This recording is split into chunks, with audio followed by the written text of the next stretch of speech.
বাংলাদেশে একটি অভূতপূর্ব বিপ্লবের মাধ্যমে ডক্টর ইউনূস ক্ষমতায় আসলেন। ডক্টর ইউনূসের আসার সাথে সাথে আমেরিকাকে নিয়ে আমাদের যে সর্বাপেক্ষা মাথা ব্যথা তৈরি হলো তা হলো আমাদের অস্তিত্বের সংকট। যে দুটি নিউজ আমরা দেখতে পাচ্ছি তার মাঝে ডান পাশেরটির সারমর্ম হলো 2023 সালের ডিসেম্বরে রাশিয়ার একজন মুখপাত্র বাংলাদেশকে সতর্ক করেছিলেন আমেরিকা বাংলাদেশের সরকার পরিবর্তনের মাধ্যমে আরব বসন্ত ঘটাবে। অন্য খবরটি জুন 2024-এর চীনের সাউথ চায়না মর্নিং নিউজ পেপারের, যারা ভারতীয় মিডিয়ার সূত্র ধরে বলেছে সাউথ এশিয়ার যে কোনো একটি দেশে সরকার পরিবর্তন হতে পারে। অর্থাৎ ভারত, রাশিয়া, চীন জানত বাংলাদেশে আরব বসন্তের মতো কিছু একটা ঘটবে। 2024 সালের জাতীয় নির্বাচনের আগে সাবেক পররাষ্ট্রমন্ত্রী ডক্টর আব্দুল মোমেনকেও সংবাদ মাধ্যমে জিজ্ঞেস করা হয়েছিল, সিআইএ কি বাংলাদেশ সরকার পরিবর্তনের চেষ্টা করছে? আরব বসন্তের পাবলিসিটি আছে, এটা কতটুকু সত্য? ডক্টর আব্দুল মোমেন সেই প্রশ্ন খুব একটা বেশি গুরুত্ব দেয়নি। উপরন্তু ব্যাপারটা নিয়ে সবাই বেশ মজাই করেছিল তখন।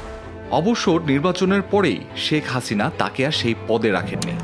এবার আসুন দুয়ে দুয়ে চার মেলায়। রাশিয়ার মুখপাত্র ও ভারতীয় মিডিয়া সূত্রে চীনের সংবাদপত্রের প্রেডিকশন বাংলাদেশের ক্ষেত্রে বাস্তবায়ন হয়েছে।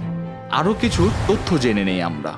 সদ্য পদত্যাগ করে পালিয়ে যাওয়া শেখ হাসিনা প্রায়শই বলেছেন তাকে সেন্ট মার্টিন দ্বীপের জন্য আমেরিকা থেকে চাপ দেওয়া হয়েছিল, কিন্তু তিনি রাজি হননি। আমার হাত থেকে এই দেশের কোনো সম্পদ কারো কাছে বিক্রি করে আমি ক্ষমতা আসতে চাই না। এছাড়াও শেখ হাসিনা আরও একটি অভিযোগ প্রায়শই করেছিলেন, তাকে এক হোয়াইট ম্যান পার্বত্য চট্টগ্রামের এক অংশ, ভারতের পূর্বাঞ্চলের এক অংশ এবং বার্মার এক অংশ নিয়ে পূর্ব তিমুরের মতো একটি খ্রিস্টান রাষ্ট্র গঠনের প্রস্তাব দিয়েছিলেন। বিনিময়ে শেখ হাসিনাকে নিরাপদে গতিতে রাখার প্রস্তাব দেন। আমরা ধরে নেই শেখ হাসিনা রাজনৈতিক কারণে এটা বলেছে।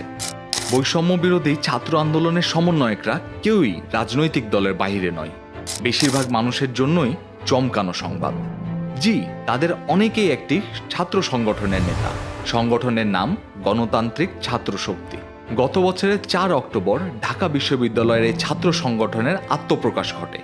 বৈষম্য বিরোধী ছাত্র আন্দোলনের অনেকেই যার সদস্য সচিব। আর কেউ নয়, বৈষম্য বিরোধী ছাত্র আন্দোলনের সমন্বয়ক মোহাম্মদ নাহিদ ইসলামও এই সংগঠনের সদস্য সচিব, যিনি ইন্টারিম গভর্নমেন্টের সদস্য হিসেবে শপথ নিয়েছে। এবার আরও একটা তথ্য দিই। 2007 সালে 18 ফেব্রুয়ারি বাংলাদেশে একটি রাজনৈতিক দলের আত্মপ্রকাশ ঘটে। দলটির নাম নাগরিক শক্তি। এই দলটির প্রতিষ্ঠাতা জনাব ডক্টর মোহাম্মদ ইউনূস। কাকতালীয় আরও একটি তথ্য হচ্ছে, বিগত 29 জুলাই সাবেক মার্কিন রাষ্ট্রদূত ড্যান মুজিনা বাংলাদেশের নতুন রাজনৈতিক দলের সম্ভাবনার কথা বলেন, কিন্তু তিনি নির্দিষ্ট করে দলটির নাম বলেননি। এবার আসুন আবার একটু দুয়ে দুয়ে চার মিলিয়ে দেখি। লক্ষ্য করলে একটা বিষয় দেখবেন, বৈষম্য বিরোধী ছাত্র আন্দোলনের নেতারা কেবল আওয়ামী লীগকেই নয়, বিএনপি, জামাত, জাতীয় পার্টিকেও কৌশলে এড়িয়ে চলেছে। এমনকি ইন্টারিম সরকারেও নিজেদের মধ্যে থেকে দুজন সংযুক্ত করেছে। মূল কথা, বাংলাদেশ সরকার পরিবর্তন হবে এই প্লটটি আমেরিকান দূতাবাস আগেই জানত, সঙ্গে চীন, ভারতীয় মিডিয়াও জানত। নিঃসন্দেহে তাদের গোয়েন্দা সংস্থা এই খবরটি জানত। তা না হলে ভারতীয় মিডিয়া এই ব্যাপারটি এত স্বচ্ছতার সঙ্গে কখনোই বলতে পারত না। এবার আমরা একটু ভিন্ন দিকে আগাই। শেখ হাসিনা প্রায়শই বলতো সেন্ট মার্টিন দ্বীপ বা বাংলাদেশের পার্বত্য এলাকায় মার্কিনীদের নজর পড়েছে। আমি ধরে নিলাম এটা মিথ্যা কথা, কিন্তু শেখ হাসিনার পদত্যাগের পরেই ভারতীয় মিডিয়ায় দেওয়া জনাব ডক্টর মোহাম্মদ ইউনূসের মন্তব্যটি খেয়াল করেছেন? তিনি স্পষ্টই অনেকটা থ্রেট দিয়ে বলেছেন, বাংলাদেশ অশান্ত হলে 7 সিস্টার্সও কিন্তু অক্ষত থাকবে না। ক্ষমতা গ্রহণের পূর্বেই ভদ্রলোকের মন্তব্য ঠিক কোন দিকে ফোকাস করে? অনেকে হয়তো বলবেন আমেরিকা শেখ হাসিনাকে পরিবর্তন করলো, ঠিক, তাহলে সেখানে জনাব ইউনূস কিভাবে যুক্ত আছে? জি, জনাব ইউনূসেরও আমেরিকার রাজনৈতিক দল ডেমোক্রেটিক পার্টির সঙ্গে দীর্ঘদিনের সুসম্পর্ক রয়েছে। বিশেষ করে 2016 সালের মার্কিন নির্বাচনে হিলারিকে ডক্টর ইউনূস $1 লক্ষ থেকে $2.5 লক্ষ তহবিল দিয়েছিলেন। সম্পর্কটা এবার যাচাই করে নিন। অবশ্য তখন ধারণা করা হয়েছিল 2018 সালে সংসদ নির্বাচনে শেখ হাসিনাকে সরকার থেকে উৎখাত করা হবে, তবে সেটি হয়নি। চলতি বছরের এই নভেম্বরে আমেরিকার প্রেসিডেন্ট নির্বাচনের ঠিক আগেই বাংলাদেশের সরকার পরিবর্তন হলো। এদিকে 2007 সালে ডক্টর ইউনূসকে তত্ত্বাবধায়ক সরকারে থাকার অনুরোধ করলেও তিনি রাজি হননি। তবে নতুন রাজনৈতিক দল গঠন করেন এবং তখন ভারত সফরেও তিনি তৎকালীন প্রধানমন্ত্রী মনমোহন সিং, কংগ্রেস সভানেত্রী সোনিয়া গান্ধী এবং পররাষ্ট্রমন্ত্রী প্রণব মুখার্জির সাথে বৈঠক করেন, রাজনৈতিক বিষয়ে আলোচনা করেন। দিল্লিতে এক সেমিনারে রাজনীতির সদিচ্ছার কথাও জানান, কিন্তু কোনো এক অজানা কারণে দলটি আর এগোয়নি।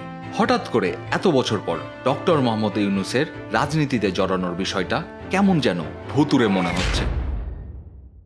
তার উপর ইউএসএ, ইউকে এই দেশগুলো পৃথিবীর সকল চোর বাটপাতদের আশ্রয়স্থল হলেও বিশেষ কোনো এক অজানা কারণে শেখ হাসিনাকে অ্যাসাইলাম দিচ্ছে না। শেখ হাসিনার সঙ্গে আমেরিকার ঠিক দ্বন্দ্ব, বিরোধ কোথায়? লক্ষ্য করলে হয়তো মনে পড়বে, শেখ হাসিনা প্রায় আমেরিকাকে কটাক্ষ করে কথাবার্তা বলতেন।